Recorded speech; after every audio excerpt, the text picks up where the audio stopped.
Welcome to the Feminist Fat Loss Manifesto podcast, the podcast for women who are done with shrinking themselves and are ready to expand their lives.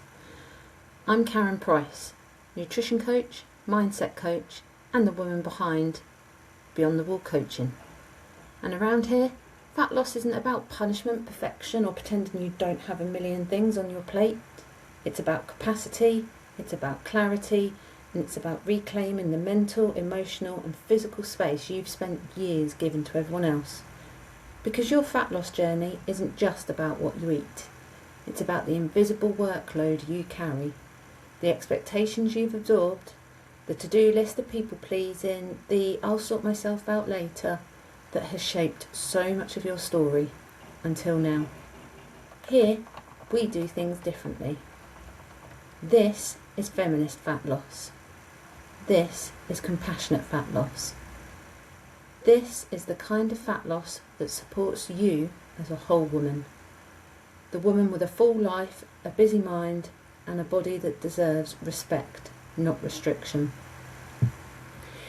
Each episode will talk about clearing space, creating space, literally, mentally, so you can meal plan without overwhelm, find time to move your body, feel good in your skin, and build the kind of life that supports the goals you actually care about. Because this isn't about becoming less. This is about becoming more, and especially more you. So, if you're ready to step away from the noise, the pressure, and the old stories about how you should look or you should live, then you're in the right place. And let's go beyond the wall together. So, hello and welcome to episode 1 of my Female Fat Loss Manifesto podcast. I will maybe at some point as I record these podcasts know where I'm supposed to look and not where I'm supposed to look, but for the first couple of episodes it's all about winging it really, I think. So episode 1 of the podcast is going to focus on sort of me, who I am, and really starting to fill in some of the history as to where we come to for when we get the Female Fat Loss Manifesto. So about me, my name is Karen Price. I run Beyond the Wall Coaching. I am a nutrition and mindset coach, and I am based in Kent, in the seaside here. I have been a coach for the last few years, predominantly supporting women in their fat loss journeys, so very much kind of working on the mindset side of things rather than interrogating the numbers of weight loss, and we'll come to that in some later episodes. But my own experience of that was when I was younger, I was always overweight at school, very not into sport, very not into kind of exercise, didn't see the purpose of it. What's the point in exercising? It was just a waste of time, especially when you're overweight and frankly you feel useless at doing anything.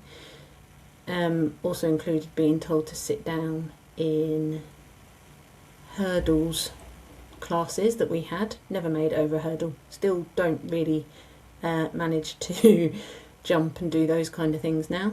And I also managed to convince my school that pretty much I had 3-week-long periods so that I wouldn't have to go swimming either. And obviously they weren't about to ask me anything in that either. The irony now being that I run and I also pay to enter races and effectively pay to go running, so that's quite a sweeping change from the younger me. But yes, when I was about 19, I went with my mum to a Weight Watchers class and lost a lot of weight through Weight Watchers following their point system. And definitely through the sort of joy of living at home and having all of your meals cooked for you as well. That was a definite kind of catalyst to a successful weight loss. Over the years, the weight came back on. I went to Slimming World, didn't particularly gel at all ever with Slimming World.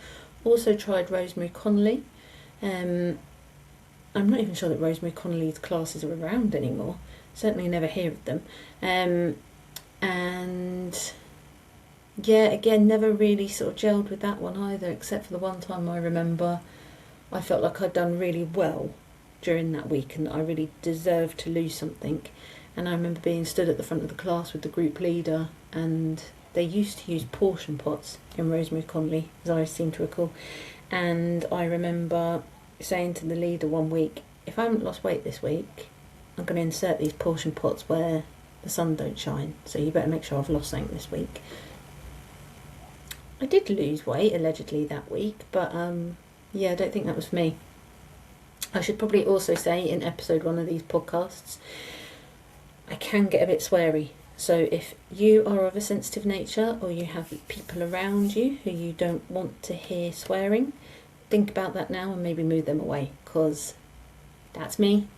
That's kind of what I do and who I am, and if we want no bullshit advice, then the swearing comes with it, frankly. So yes, and then coming up to, I don't know, 7-8 years ago now, I saw a PT a couple of times a week, and I have separate views on the success of that PT or otherwise, but I seemed to be of the opinion that if I saw a PT twice a week, I could pretty much eat what I wanted, and that was like obviously my free card to being able to do that. And then I was confused as to why I wasn't losing weight or doing kind of what I wanted to there. So but fortunately at that point I was introduced to the online PT James Smith, and I learned more from James Smith over the period of a few months about everything to do with women's health, the impact of the menstrual cycle, all of that kind of thing, than I'd ever learnt from any woman, or even being in an all-girls school. So I'm very much the type of person, as my clients will tell you, as my friends will tell you, I have to ask why. I have to know what's going on, why are we doing that? If you're a PT and you give me exercises to do, why are we doing those exercises? What's the purpose of supersets? Why? And if I'm coaching a client and they say, I've always been useless at this. Always been useless? What evidence do you have to prove that? Why are you saying that? So yes, big fan of the word why. And so, yes, I found James Smith, got very much into finding out more about nutrition. That was at the point at which I lost fat quite successfully, and then also started to get into fitness. I found parkrun, got into running, and then everything just kind of started to stack on top of each other, because when you see success in one area, it kind of motivates you and keeps you engaged to kind of push on and carry forward. And then I trained in and became qualified as a nutrition coach. My second qualification in that was from EIQ, so if you know your people, then Emma Story-Gordon and Amelia Thompson trained me in nutrition, so I'm a nutrition coach through them. And I also took the opportunity to do some deep mindset work and some deep study in neuro-linguistic programming, which is very much a kind of set of toolkits to help individuals work on some of their unconscious ideas, values and beliefs. So coupling that with the nutrition coaching, sort of theory and practice, it's a great toolkit for working with people to really shift some of those ideas and those perspectives. And again, we'll talk more about that in a later episode. But what I did learn, and what I have learned, and why I did my neuro-linguistic programming training, is that the majority of us, we understand what we have to do to lose weight. We understand that if we eat more than we burn or than we need to use each day, that's how we put on weight, and that's how we put on fat. And if we understand that, why do some of us seem to continually be on diet, seem to continuously successfully lose weight and more successfully put it back on again and then some. And why do we hear maybe ourselves or others frequently saying, women like me just don't lose weight? It's never meant for somebody like me to look like that. I will never be that size. I will never be that weight. That's just not for women like me. I'm broken. My metabolism doesn't work. This, that and the other. Why do we become so overwhelmed with something that is so arguably simple?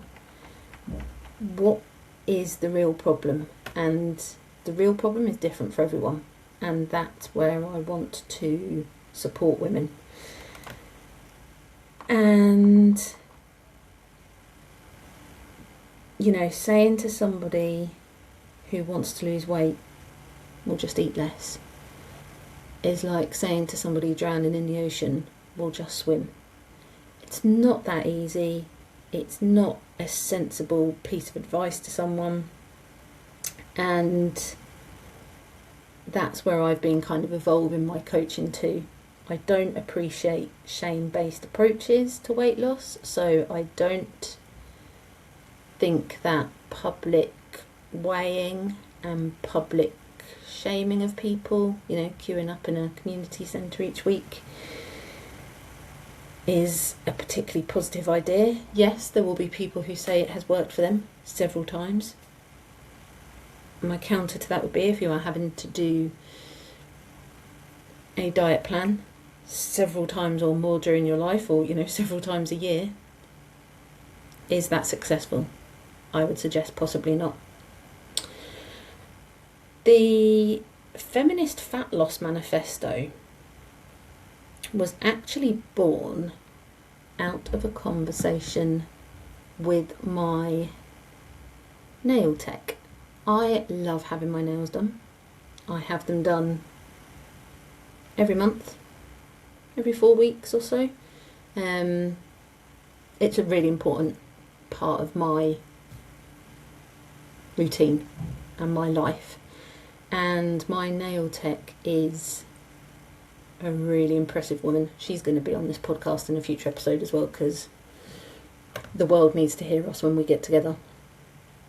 And every time I see Gemma, she'll always ask me sort of 2 questions really.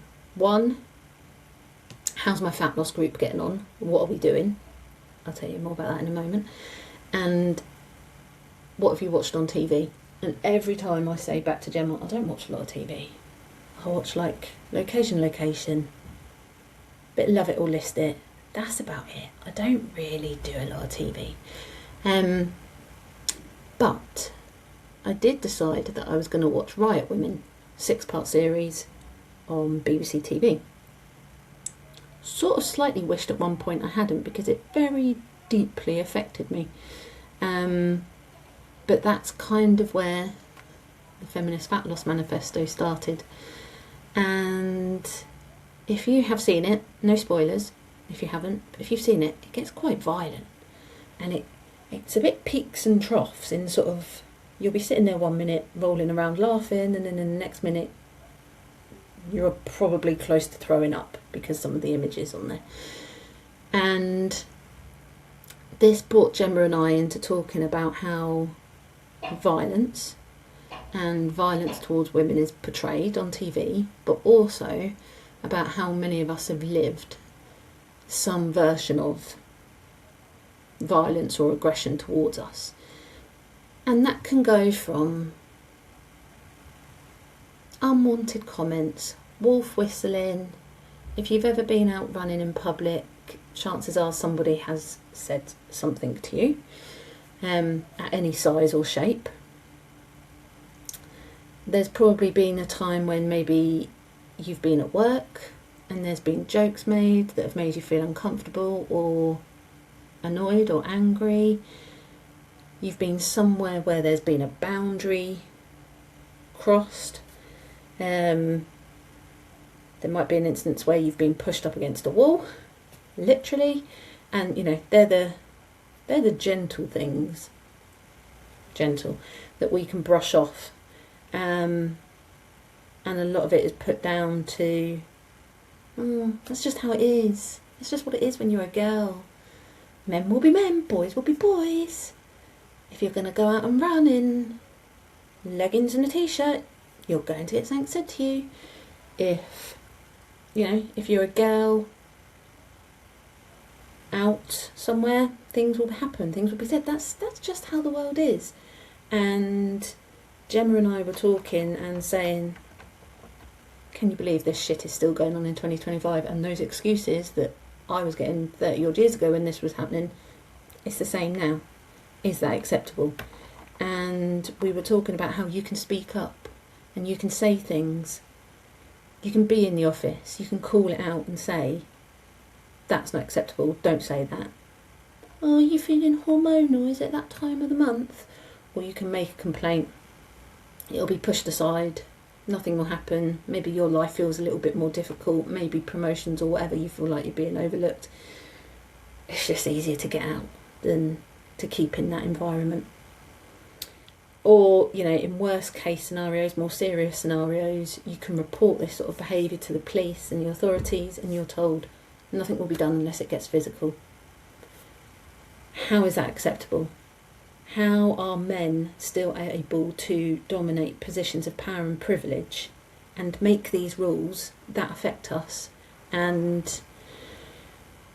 it feels like there's nothing that we can do about it until shit gets real and basically it's all gone a bit wrong. How exhausting is it to have to navigate that continuously?